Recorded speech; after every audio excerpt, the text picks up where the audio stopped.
Hello students, topic of today's lecture is resistivity measurement using contactless methods, and the contactless methods are very important because they provide us a tool that can help us to measure the resistivity of the semiconductor wafers without touching them. So that way the surface remains intact, remains undamaged, because when a probe touches the semiconductor surface there are sometimes chances that some damages may occur on the surface of the sample. But in contactless method nothing of that sort happens, so they are a very useful tool. Now in today's lecture we are going to discuss some techniques which can help us to do this contactless measurement of semiconductor wafers. Now the contactless resistivity measurement method, they broadly fall into two categories. One is the electrical method and non-electrical measurements. In today's lecture we are primarily concerned with the electrical methods, electrical non-contact methods, and the electrical contactless methods also fall into several categories. For example, one method is to make use of a microwave arrangement. So sample is inserted into a microwave cavity, and the presence of sample affects the transmission and reflection characteristics of the microwave, and how much effect or how much change is there in the transmission and reflection characteristics, that is measure of the properties of the sample. But that kind of a setup is a very complex setup. You need special type of microwave cavity, and you have to learn handling of that kind of equipment. So instead of that we have several other arrangements also. For example, one method is that the sample is capacitively coupled to the measuring apparatus, and the sample can also be coupled to the measuring apparatus inductively. And you know from the knowledge of your electromagnetic theory and other kind of basic physics that inductive coupling is a very effective way of coupling electromagnetic waves to the to sample, and that's why in the today's lecture we are going to use this third arrangement, where a sample is inductively coupled to the measuring apparatus, and that way we get resistivity information about the sample. Now this kind of arrangement is normally there. So we have a eddy current phenomena which we use in the contactless measurement using inductively coupled setup. So the eddy current measurement technique is based on the parallel resonant circuit. So the parallel resonant circuit have a electromagnetic wave associated with it, and that wave will be coupled to the silicon wafer or semiconductor wafer. And normally this parallel resonant circuit or this LC circuit is replaced by a dual coil arrangement, and this dual coil is there on a high permeability ferrite core. For example, you can see this arrangement here. So this is a ferrite core, and we have a dual coil. Dual coil means one coil here on this side, this kind of coil is coated like this, it's wrapped like this, coil is wrapped like this, and one coil is here on this side. So that way we have a dual coil setup on a ferrite core, and this ferrite is high permeability material, and this material help us to couple these radiations to this silicon wafer or semiconductor wafer. So the gap is there between these two portions. This gap is used to insert a wafer here. The wafer is the wafer whose resistivity we want to measure, right? Now practically the implementation is done with this kind of arrangement. You can see here in this within this arm. So the inside of this arm the coil is present here. This is drive coil, and the sample is placed here. So when a oscillating current is passing through this coil or through this coil, what happens? A oscillating magnetic field will generate, and this oscillating magnetic field, so this oscillating magnetic field will be coupled to this wafer or this semiconductor material. So this semiconductor material have certain conductivity, and since it is conducting and it is interacting with this oscillating magnetic field, some eddy currents will generate into this sample. So the eddy currents which are generated into the sample, so these eddy currents produces Joule heating of the material. So you see what is happening, the the power is supplied to this entire system, and this power through this all this arrangement is coupled to this semiconductor wafer, and in the semiconductor wafer eddy currents will generate, and this power will consume here in the silicon wafer. Now how much power we are supplying, that ideally should be equal to the power which is consumed here into the sample in the form of eddy currents. So the equation of power which is consumed here in this semiconductor material, that is something like this. Now here you can see this K is constant, and this constant involves some coupling parameters of the core. So all this arrangement, this setup will decide how much is your core, how much is your K, sorry, because how much power is coupled to this wafer, that depends on the entire design. So the K is constant which take care about this design, or you can say the coupling parameters. Vt is the RMS primary RF voltage. So here we apply RF voltage. So Vt is the voltage, RF voltage, which is being applied to the system from the input side, and N here, this N is number of primary turns of the coil. So the number of this turn, or you can say these turns. So N is the number of turns, and this rho is the semiconductor conductivity. This is conductivity of semiconductor, and T is thickness. The T is here in the integration limits. So when we talk about this kind of integration, it means we are measuring resistivity over the entire thickness. So if this is T is the thickness, so we are measuring this resistivity over this entire thickness, right, from 0 to T. So what actually is happening, I am repeating. So we are supplying some electrical power. Ideally all the electrical power which is supplied here, that will consume here in this silicon wafer or semiconductor wafer, not only silicon, any kind of semiconductor wafer. So how much power is consumed here, that is equal to the total power supplied to this system, and how much power is consumed here, that depends on the conductivity of the material, or you can say it depends on the resistivity of material. So what we have to do, just we have to check how much power we are supplying here, and that power is related to resistivity. And from this equation, because all these are constant, we can find out how much is conductivity or how much is resistivity. Just we know the power being supplied to the system, because assumption is the power is equal to this power consumed into the in the form of heat into the semiconductor wafer.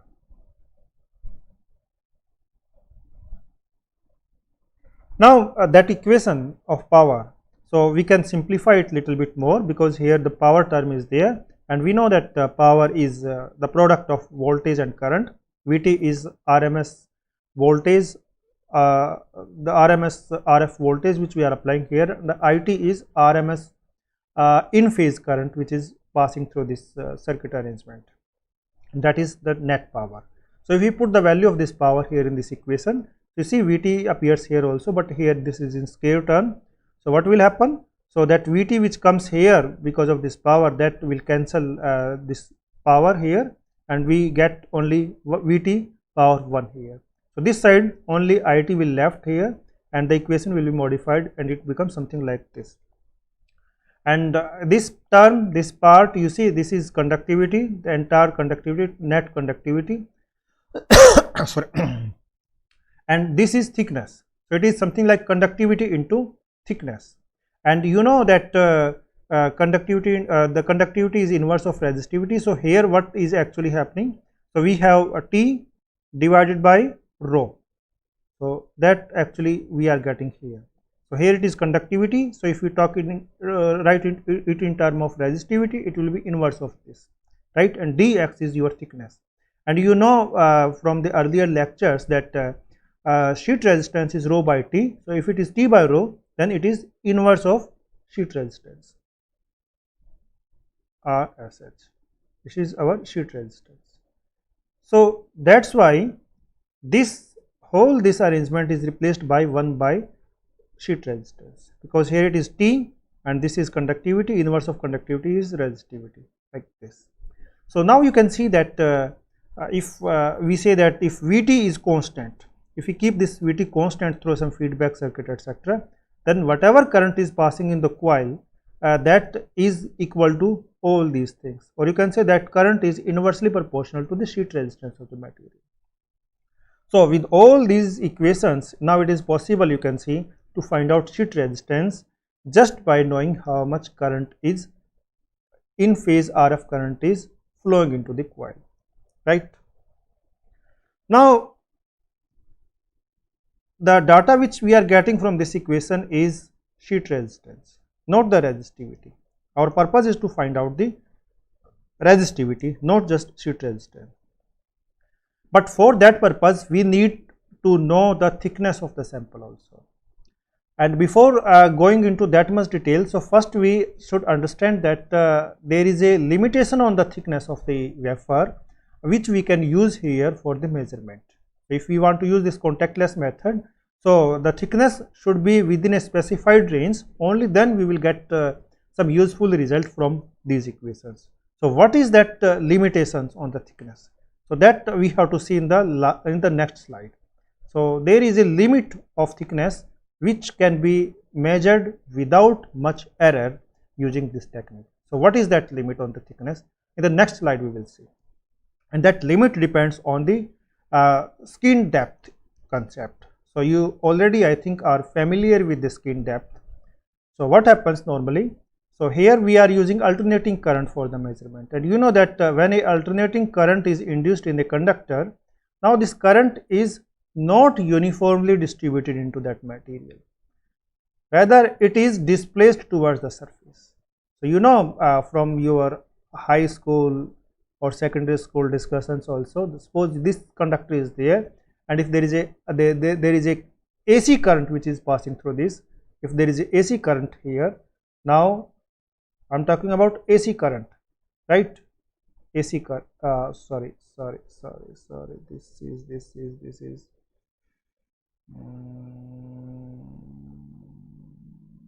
okay, okay, so I was talking about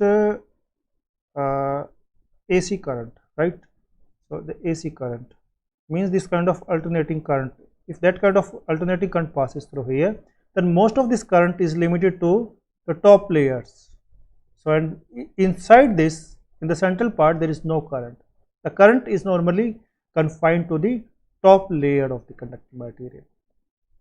And you can see this kind of thing in our AC wires. The AC wires have multiple strands because we know that AC current passes only through the skin or the outer layer of the wire. So that's why instead of a single strand in AC wires, we have multiple strands to carry the required amount of current, and the thickness of those strands is very small.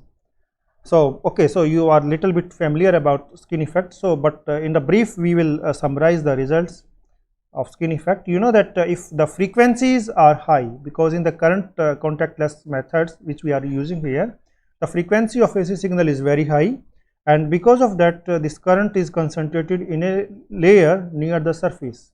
So the current will be concentrated here, and as the frequency increases, the thickness of this layer keep on increasing, right? And the thickness, this skin depth, so this part is known as skin depth within which the current is passing through. So that is skin depth. The skin depth is given by this formula. This is permeability constant, pi is constant, rho is resistivity of the material, and f is the frequency of signal. So if you put the value of this constant pi and mu naught, you get something like this. So skin depth depends on the resistivity.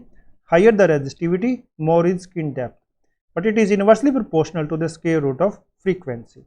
So if you want to see, if you want to understand this behavior in more detail, so you can see this graph. Here on the x-axis there is resistivity. So as we are going from here to here, this resistivity is increasing, and skin depth is here on this axis. So skin depth is decreasing when we are going down, and here this axis have this frequency. When we are coming down, the frequency is increasing, and these curves are for different frequencies. So this first curve is for a constant frequency, second curve is for a different frequency, less frequency. So as we are going up, less frequency, as we are going down, frequency is increasing. So if we see the behavior of curve for a given frequency, for a fixed frequency, for example this 10 to power 9 hertz, so you can see that as the resistivity of the conducting material is increasing, its skin depth is, you see here, increasing, right? Because it is directly proportional to this. And the second effect, frequency. So, if for a given value of sample resistivity, suppose this is the fixed resistivity, and now if we go here, so if we increase the, if we change the frequency, you see here, if the frequency, if we are going up, frequency is decreasing. So, you see, if we are going up, if we decrease the frequency, skin depth is increasing, and if we increase the frequency, skin depth is decreasing for a constant value of resistivity of material, because skin depth is inversely proportional to frequency, right. So, that is why I mentioned in the earlier slide that how much thickness we can measure, that depends on the skin depth. So, here you can see here in this equation, so already you are familiar with all this terminology. Rho is the resistivity, and sorry, there is a mistake here, this is ohm centimeter actually, because this is the unit of resistivity. F is frequency in hertz, and this mu naught is permeability of free space, you know about it. So, what is the conclusion here, that the sample which we are using for measurement using this contactless method, the thickness of this sample should be thinner than skin depth, right, because if you have this kind of sample here, and if skin depth is like something here, only this part is contributing into the current flow. So, same way here you have a certain thickness, only this part is contributing into the current flow, and if the central part is not contributing, so it means we are not able to measure anything from this part, right. So, if the thickness is more than the skin effect, we are not able to measure this portion effectively. It means if we have very thin sample, and so that the net thickness of the sample is less than skin depth, only then we will get accurate result using the method which we are discussing here, right. So, I hope that now this concept is clear to you, that how much is the maximum thickness which we can use or which we can measure with the help of this contactless method. So, for a given sample, so you should take a approximate value of resistivity first, and you should know what is the frequency of your AC signal which you are using for measurement. Then you calculate skin depth, and then you decide whether your sample can be used for this kind of measurement or not, right. Now, one more thing I want to tell, that you have seen in the earlier slide that what result you are getting using this contactless method, it is the sheet resistance. So, RSH you are measuring, and RSH, from this RSH, if you want to find out the resistivity, then you need to know thickness also. Now, we will see measurement of thickness, that also we have to measure if you want to find out the resistivity, because we have to derive this resistivity value from this sheet resistance data. Now, to determine the wafer resistivity, you have seen that thickness must be known. Why? Because I told you in the previous slide that this RSH we are getting, and if you want to find out this rho, then this rho is RSH into T, right. So, thickness you should know, because you know only sheet resistance. Now, the thickness measurement if you want to do, and you are using contactless measurement, then there should be provision to find out this thickness also without contact, right. It should not happen that you are measuring this sheet resistance using contactless method, and then you are measuring thickness using some contact method. So, if you are using contact method, then you are not going to get benefit of contactless measurement of sheet resistance. So, this is contactless method, and this also should be measured by the contactless method. Now, if you want to measure this thickness using contactless method, then there are two possibilities are there. One is this ultrasound method that can give you thickness of wafer, semiconductor wafer without making any contact, and second method is differential capacitance probe method. So, these two methods can be used to find out thickness without making any contact with the wafer. So, now one by one we will discuss these two methods in two different slides. Now, suppose, so now we are going towards this thickness measurement part. right? Because our purpose is to find out thickness, because thickness will give you resistivity value, because right now you have sheet resistance data, you don't have resistivity, so you need to find out thickness. Okay, so a contactless measurement of thickness, if you want to do, you can use this ultrasound method. So in this ultrasound method, the arrangement is like this. This part you can see here. So this is wafer here, and this is coil, right? Dual coil. One coil is this side and one coil is this side. This is ferrite core and this is ferrite core, and this is RF coil. So this coil is something like this. So if you see wires here, the wires are going like this, and from the back side it is coming like this, and from this side it is coming like this. This way there are like wiring like this. In the same way there is wiring here. So one coil that side and one coil this side. So these kind of RF coils are there, and these dots indicates that some RF coil or some wire is going like this, wire is wrapped like this, right? And this is ferrite core, and this you already know that this coil produces some oscillating magnetic field, and that field will be coupled to this wafer, and because of that eddy current will flow here, and how much power is consumed here, that will give us some idea about the sheet resistance of this. Now the measurement of thickness, how we are doing this measurement of thickness? These other blocks, they are here for doing measurement of thickness without making any contact. So what is happening? The sound waves, these are sound generators. So sound generators, they will generate sound waves, and these waves are reflected from the upper and lower wafer surface. So from here the sound wave will generate, that sound wave will go here, that will come in contact with this wafer, and then it will be reflected back and it will be received by this receiver. In the same way, sound waves will generate here, they will be reflected by this and they will be received by this sound receiver, right? So now how much time the sound waves are taking in returning back to this receiver, that depends on this path difference, or you can say this path difference is actually your phase shift. So how much phase shift is there, that depends on path difference, and that is proportional to distance from each probe to each surface. So from this probe to this surface, how much distance is there, that will decide the phase shift. So if you increase the thickness here, the sound wave, reflected sound wave will come back soon, because in that case this surface will come more closer to this. So how much is distance of this surface from this sound probe, so that will decide how much phase shift is there. So if we want to measure the thickness of this wafer, we just have to see how much is the phase shift between the sound wave which is generated here and the sound wave which is received here. In the same way we are doing this measurement here, and this shift we are measuring, and that shift will give you information about this thickness. If thickness is small, suppose the wafer is very thin, the wafer is only like something this much, then you see the phase shift will be more, because the sound wave will come here, it will travel through this portion, it will reach up to this level, and it will reach up to this level, and then it will be reflected back. And the same thing will happen here, sound wave will reach here and then it will be reflected here. So the path length will increase, and so phase shift will also change.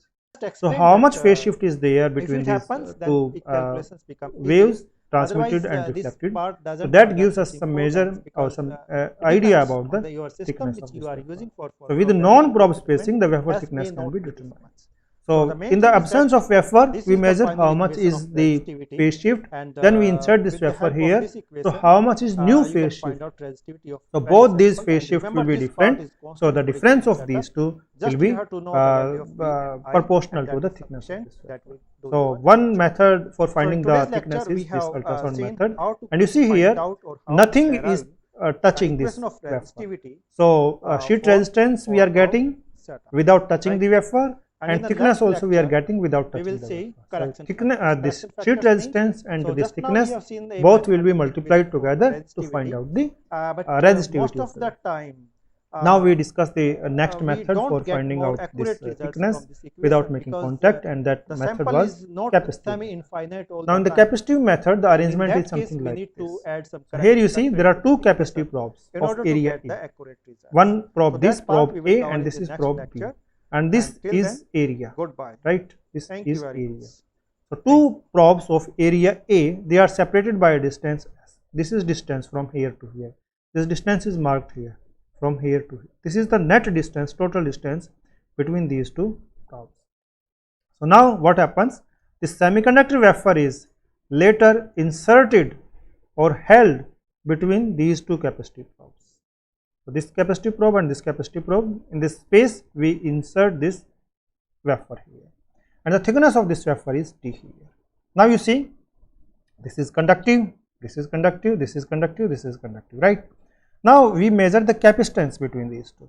So this plate and silicon wafer, how much capacitance is there between these two? So we make some connections here, we connect some equipment for measuring the capacitance. So the C1, the capacitance between probe A and wafer, within this gap, this capacitance is given by this formula. This is permittivity of free space, A is area, and D1 is this gap, this small gap, D1, right?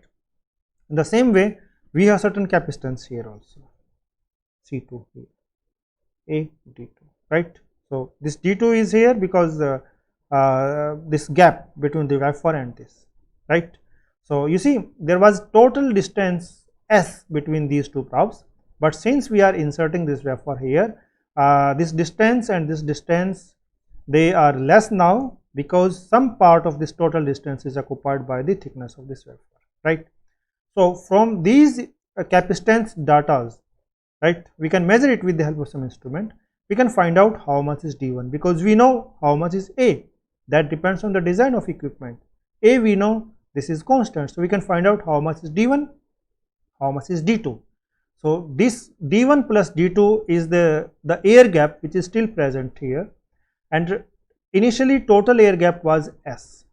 So initial gap minus present air gap, that will give us idea about the thickness. So if you want to find out thickness T, then that will be given by this equation. S is the total gap here minus D1 plus D2, so minus this total gap, right? So that is the remaining part is this thickness, right, that we can find out. And here these values are inserted. S is constant, you know it from the design of equipment, and D1 and D2 you can find out from here, and D1 and D2 you can put here in this equation. Epsilon naught A is common, and 1 by C1, 1 by C2, they will be inserted here. So using this formula we can find out thickness, and this method also give us thickness without touching the wafer, because you see this probe is not touching the wafer, this probe also is not touching the wafer. So now you have seen that without touching the wafer it is possible to find out its sheet resistance, and without touching the wafer it is also possible to find out its thickness. And once we know sheet resistance and once we know thickness, we can find out resistivity very easily, because many times we have seen that resistivity is equal to sheet resistance multiplied by thickness, right? This contactless method, and for this also contactless method. So resistivity also you can find out without touching the wafer. It's a very useful tool, because that way you can avoid any unnecessary damage to the semiconductor wafer. So I hope that this concept is clear to you. If you have any doubt or any question you want to ask, you can discuss with me personally or by using any mode. So thank you very much. In the next lecture we will discuss one more interesting topic. By then, bye bye.